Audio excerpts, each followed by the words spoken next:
Hello everyone, and welcome back. Today we have Mist of Tirna Sith, plus 13 on Mythic as a Master of Harmony Monk. This is a route that I use for a 12, so the route changes a lot just depending on the maze and how many extra pulls you need to do at the end. And this is the gear. I decided to go for the Molten Furnace trinket just for the extra defensive in this one. I haven't done a Mist in a while, so I wanted to make sure. 28% crit and 28% versatility with flask and food. So And here we go. now you I learn think the I've done a true run lesson with of the the void. Rogue, Shammy, and Warrior before. They're from Ragnaros, and I'm almost confident that we have, just because I'm pretty confident that they speak Spanish. I can't remember what dungeon we've done before, but the warrior's name and the healer's name sounds really familiar. But anyways, here on the pull, I use my Molten Furnace trinket. So it's a 30% damage reduction for up to 4 million damage. So that's always really nice to have. And definitely self-healing using the health stone there. Purify and brew as much as I can. And then straight into my dampen harm.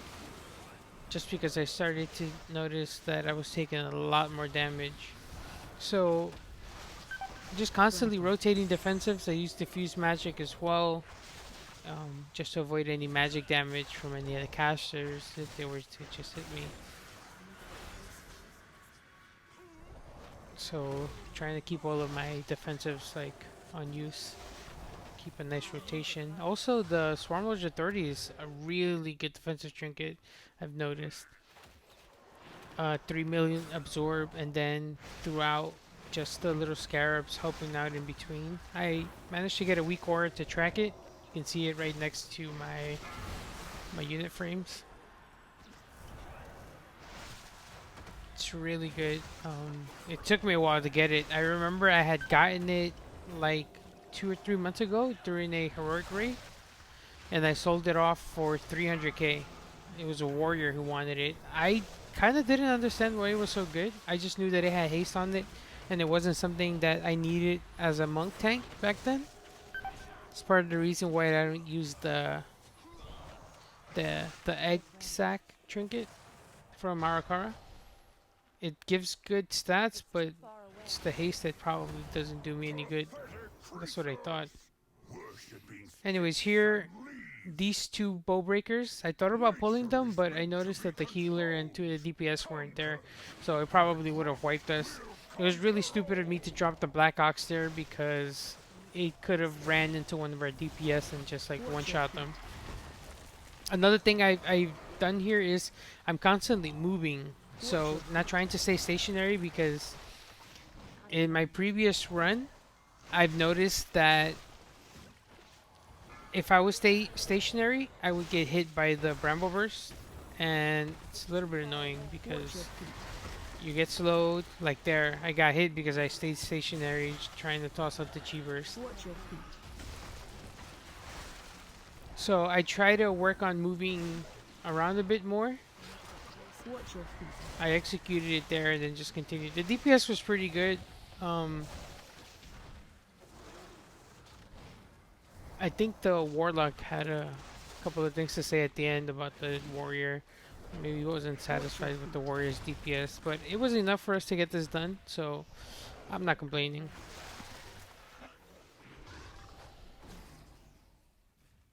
So for this boss, what I liked was that the Shaman was interrupting. Getting those interrupts so I can move Ingra Maloch was really, really important. And also, they didn't pop lust as soon as we started the fight. I've done some 11s and 12s.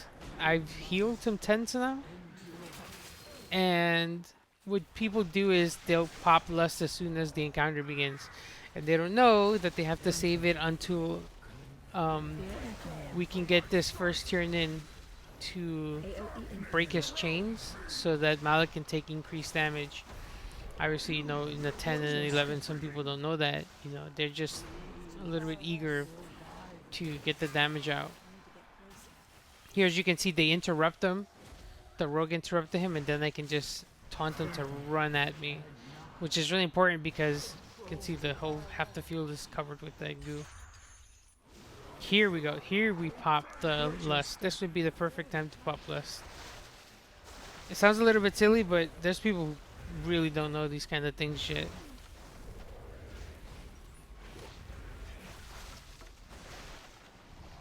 And we managed to get him down to around 40% on the first try, which is not that bad. So we're pretty happy. I was pretty happy with this. I kind of figured that. So that's kind of how you know if a run is gonna go well. You can kind of gauge it based off of how fast trash is dying, and also, for example, these bosses, like how fast the bosses die. So since this is going to be my first attempt at a 13 miss, I don't have like a guideline for it yet. So I'm not sure like how fast I'm supposed to kill it. The bosses are supposed to die. I just know that the DPS is doing pretty good because during the first phase, we managed to get him down to 40%. And again, interrupting just so that I can pull him out from all of that blue stuff. Tremor Totem, amazing. Love it. Makes this a lot easier.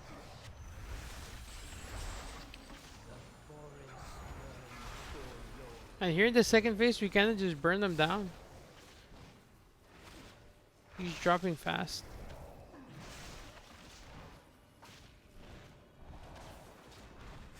Using Tiger's Palm on all of my blackout combos just for the extra damage.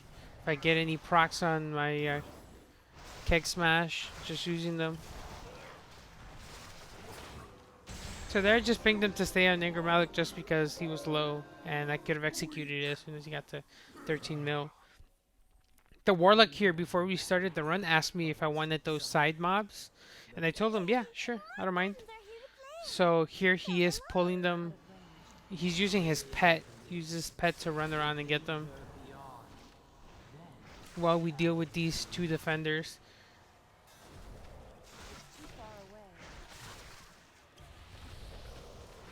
Pull-outs out.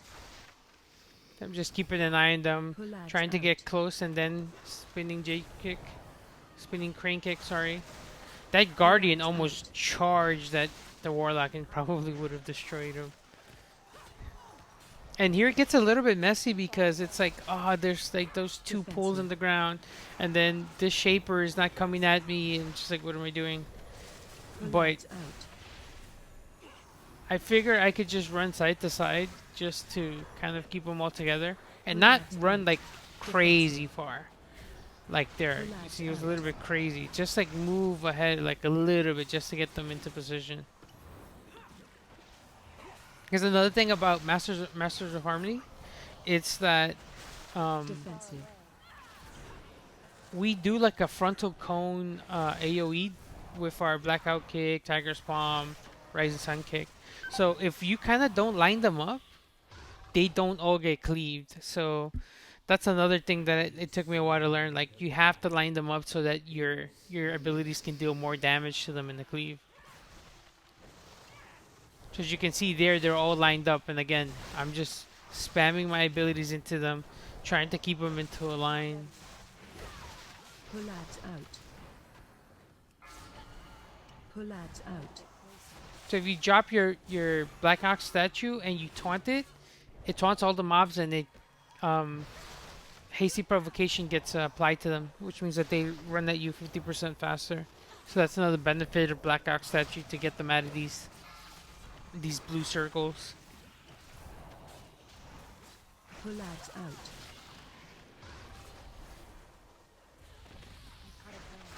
Pull-outs out. Warlock, poor Warlock was having a rough time. He was just getting jumped the entire time.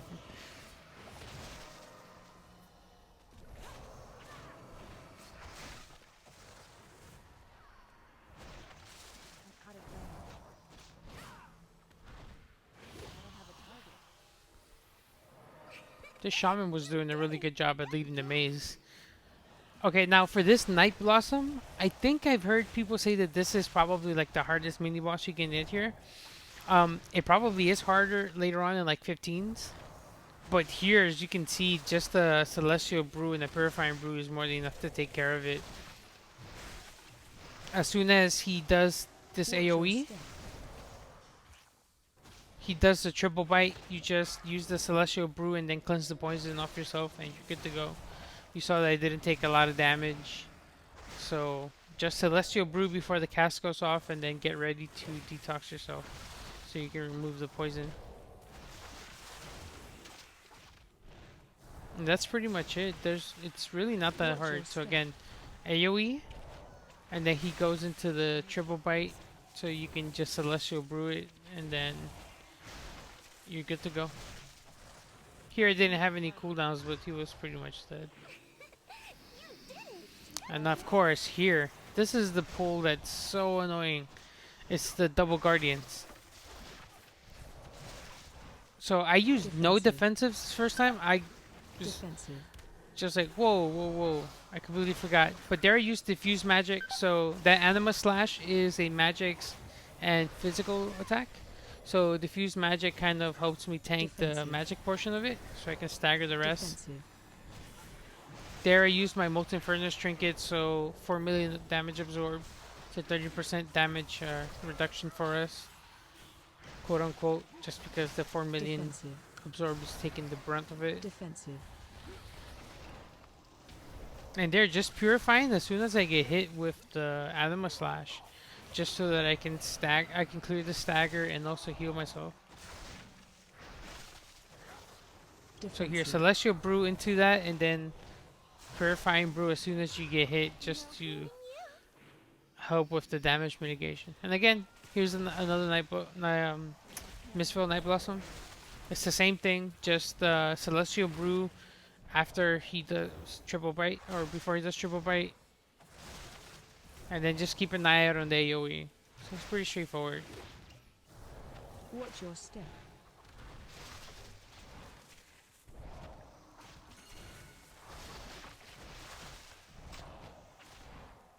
So, if I remember correctly, your exploding keg also reduces the physical damage you take by 100% for the next 3 seconds. I don't know if that applies to abilities like triple bite or anything like that. So, what I've tried to do before is like I'll save my exploding keg and then toss it at the boss or an ad that does a lot of physical damage in hopes of reducing how much damage I take. So kind of again like a defensive. You can use it offensively for aggro, but I've used it before defensively, just like to cast it, just throw it at him to see if I can help me mitigate damage. Whether it does it or not, honestly, I'm not too sure. It's kind of the same with like Ox Stance. I feel like it's a waste. I don't take it anymore just because I don't know how well it works. There's really no way to measure like how often it's proccing and like whether or not it's actually being useful or not. So I just decided to drop it from my talent tree and then just take high tolerance and anything else that I might need that really would help me out.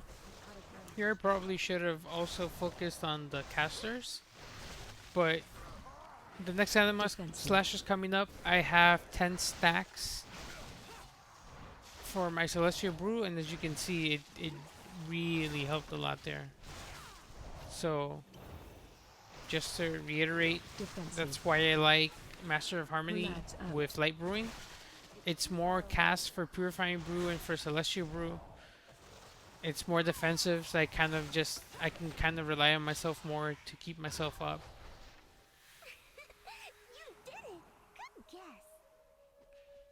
I didn't pay attention there when the rogue died, so just waiting for him. That was our first death, so we've already made it to the second boss and we've only had one death, so we're doing pretty good so far.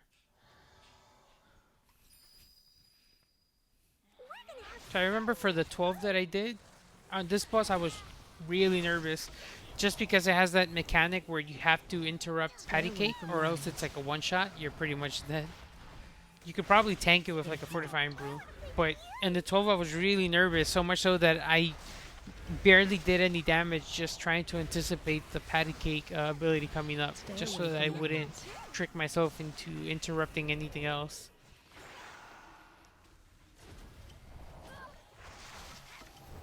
There we have a lot of CC to take care of Interrupt. that Vulpin Fox.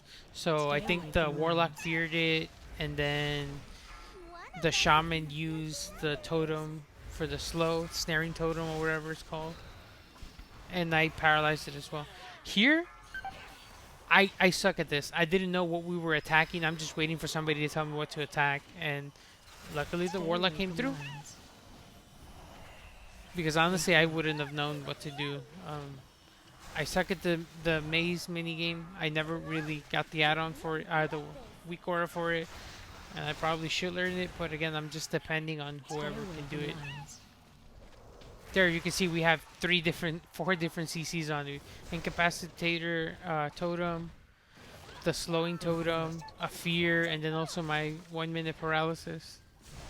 Stay away from lines.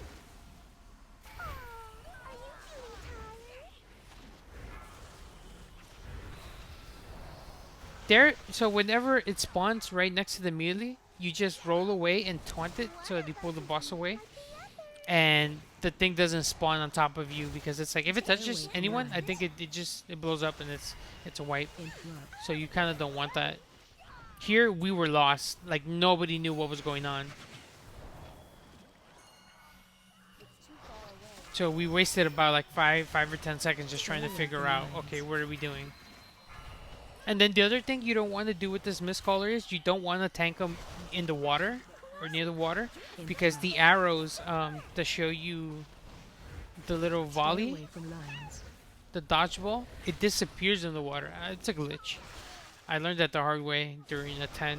I tanked them over right there with where the healer's at, in that little lip of water Stay there, away from and lines. the arrows disappeared, and it killed me because I took 3 dodgeballs. So just don't tank it in the water.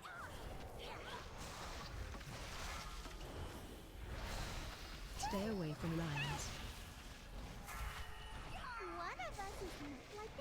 I thought we were going to be able to kill it before it went into this phase. Sadly, we didn't. Still had 35 million. And again, just trying to figure out where the heck we're going without touching the little fox. Stay away from lines. And I'm also not trying to tank it in the water. So again, you learn from your mistakes. So don't tank it in the water just so that the arrows don't disappear. Interrupt. It's like everything was just piling Stay on us. away from lines. My my execute was on cooldown, but we got it. We killed it. So it looks like we're doing pretty good. We have 57% almost clear. So when you have anywhere from 55 to, I think you can go as high as 61. I think you can get as high as 61.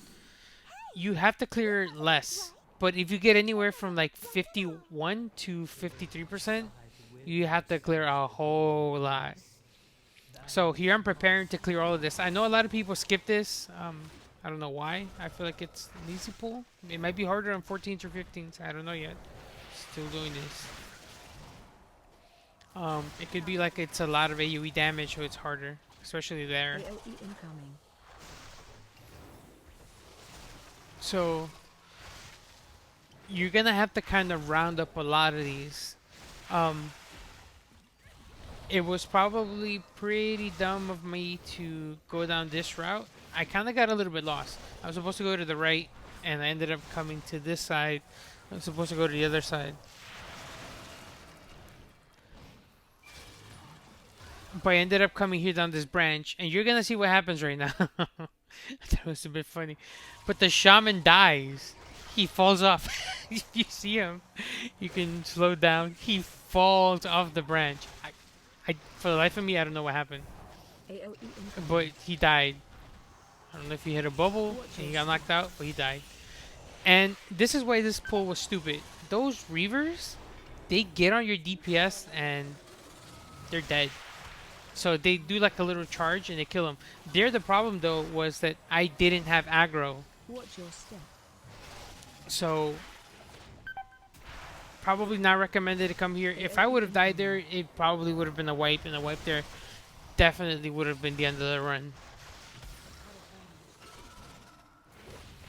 Watch your step. We could have skipped this and then just done another pack at the end after the boss, but you know, I got a little bit lost and I came this way. I shouldn't have come this way. I'd never come this way, so I was kind of beating myself up over the fact that we already racked up 3 more deaths in the span of like a minute.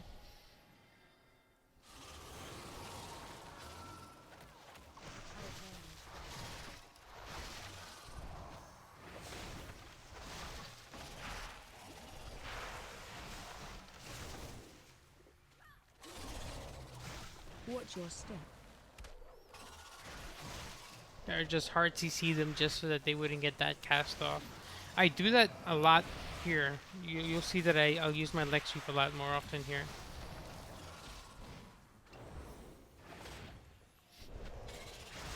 Watch your step.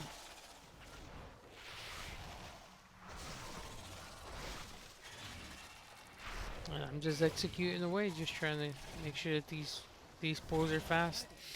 I will say that I was surprised that the shaman kind of never had to stop to drink, and some of these pulls are kind of like very healer intensive, especially the AOE ones.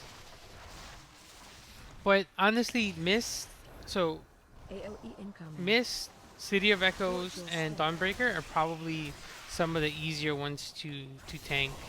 The harder ones would be Grimbatol, Necrotic Wake, and Stonevault. Those are just like a pain in the neck. There again, the rogue got killed by the Reaver, Watch your step. so it's kind of not recommended to do these pulls where the Reavers are at because they charge at people.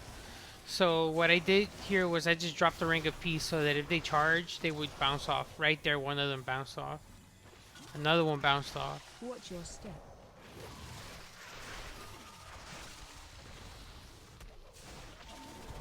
And then leg sweep again there just to stop the cast and to make sure that my melee, my DPS don't get hit by the Reavers. So these pulls are just annoying because those things jump around. I hate it when the ads jump around. It's one of the worst things of the dungeon.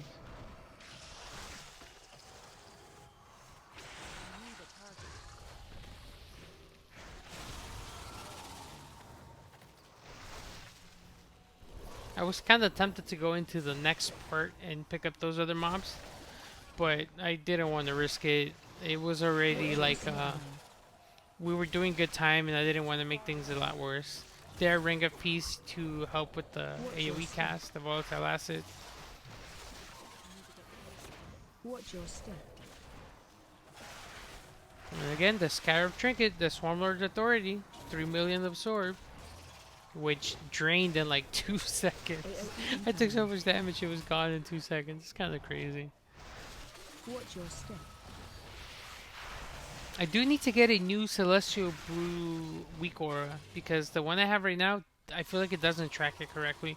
It doesn't show me how much absorb it does. Like right there it says 3 million and then just the number 3 and then 41. I don't know what's going on. I need to get a new Weak Aura for that. I just want something to accurately track it.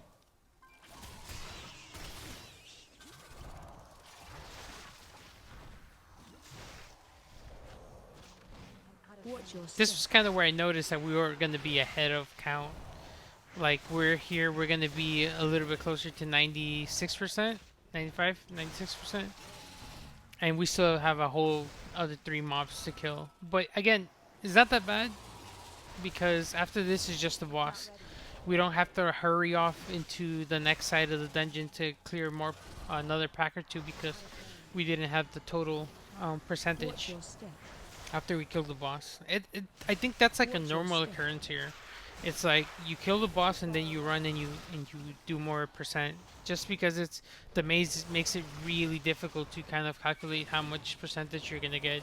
It's just like you go in there and you kill the packs that spawn in the rooms that you're given. Watch your step. And if you can pull some from the other rooms, you do it. If you can't, you can't. You don't. And then you just try to make up for it here.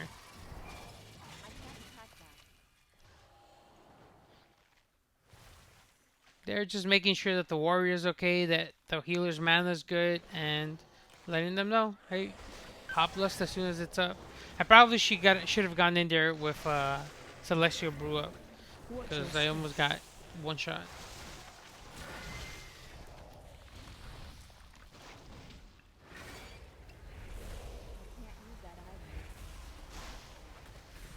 Here I just execute this one larva just to make it less. Watch your feet. What I Line of do path. is I'll just drop a ring of peace Run. just in case anybody needs to run through it so they don't get clipped. But the DPS was doing a really good job of taking care of the larva.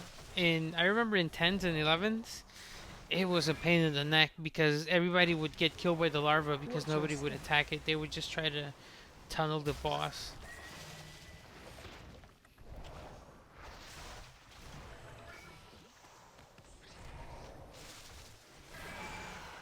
I don't know how that one aggroed onto me, but you know what? I'll take it. Line apart. Watch your step. Just trying to make sure that nobody gets killed by that Watch line your thing. feet. And then I just go in there and get a couple of DPS. Again, I was a little bit nervous there, so I just start mashing random keys on my on my keyboard. Watch your step.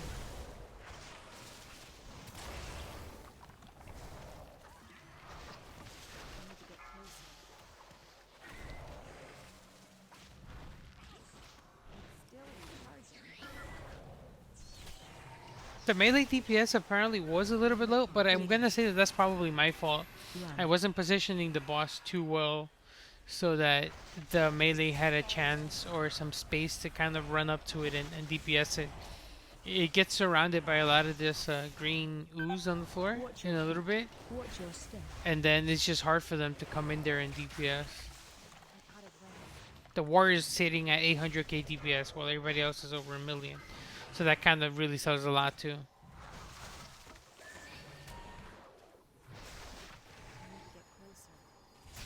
Line apart. Watch your feet.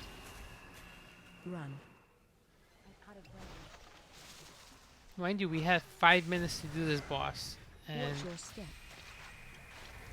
it's been about 2.5, and it's down to 40%.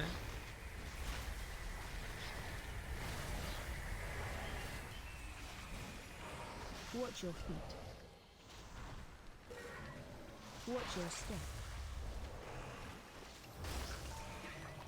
This is kind of where it starts to get a little bit crazy because now the map is flooded with this acid stuff. Watch your It feet. makes it harder for everybody to move around. There, I'm just like getting hit by the acid, like Line apart. Watch your feet. using my dampen harm just so that I don't take any unnecessary like spiky damage.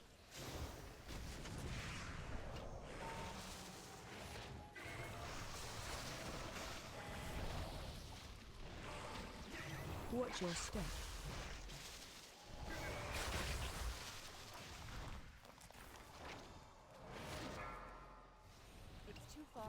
It's already been a minute and we only got it down 15% if you're paying attention to it.